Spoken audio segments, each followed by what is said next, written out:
At least 12 people are said to have been killed in those anti-police brutality protests in Nigeria this week.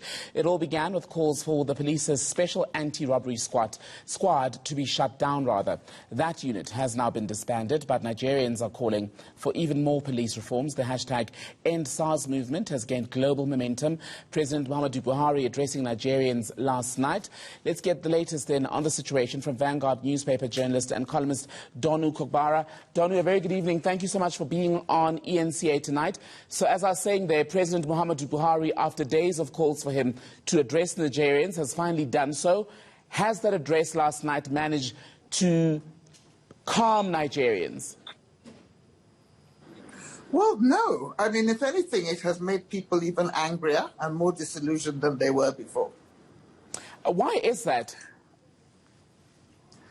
Well, I think there's a feeling that it was very cold, devoid of emotion, no remorse expressed about the specific incident on Tuesday night in which several young people were said to have been killed or injured. Sorry. So, lack of empathy, arrogance, these are the things he's being accused of. And mendacity as well.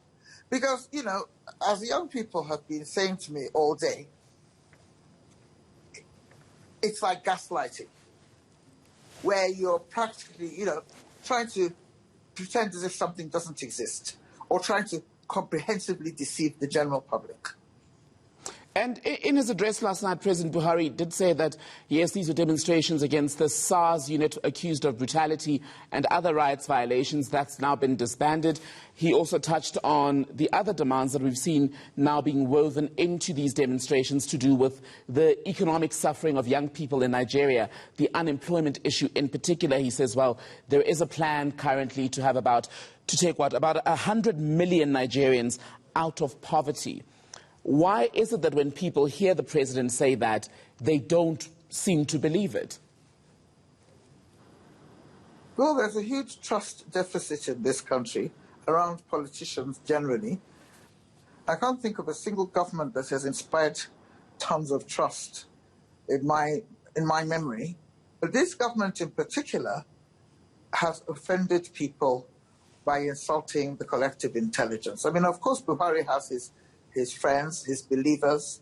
There are people who are with him. But I'd say that the majority of people are just fed up. They don't believe, because what he promised at the beginning, he hasn't delivered. He's been in power for 5 years. And why would you believe somebody who's let you down so many times before? And you say that people are much angry after that address in the last 24 hours. Are we still seeing demonstrators out on the streets in areas such as Lagos? I don't think so. I'm not sure, because I'm actually in Abuja, and things have never been, there hasn't been as much drama in Abuja as there was in Lagos. But from what I can gather, there's a curfew, and it's being obeyed to a large extent. I mean, let me just go back to your earlier question and say that if President Buhari can indeed deliver 100 million jobs or whatever, and do some of the many other things that he's been asked to do, he promised to do, he was expected to do and hasn't done, you know, people are reasonable.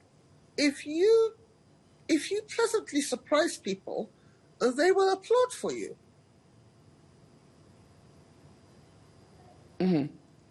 I want to go back to the issue of the people who have been killed since the start of the demonstrations. Amnesty International says that number is likely about 56 for the entire period so far. About 12 people said to have been killed in the violence this week.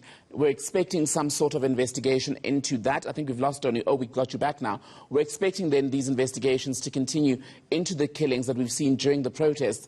Do Nigerians believe that that process will be dealt with transparently and truthfully? The investigation into Tuesday night's killings or deaths? Yes, indeed. Or do you mean into the deaths that have occurred in the past couple of years?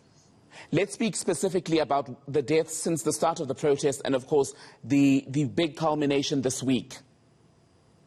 Okay. Well, considering that he did not even acknowledge that there were deaths on Tuesday, it is hard to imagine that the investigation, if directed by him, and supervised by him will fully acknowledge what really happened. I mean, it's possible that it will be a completely independent investigation, but who knows? I mean, this is Nigeria after all. You can't even trust the courts. Never mind some panel set up by the government. All right, Donu Kogbara, a journalist and columnist with the Vanguard Newspaper in Nigeria. Good to speak to you tonight from the city of Abuja.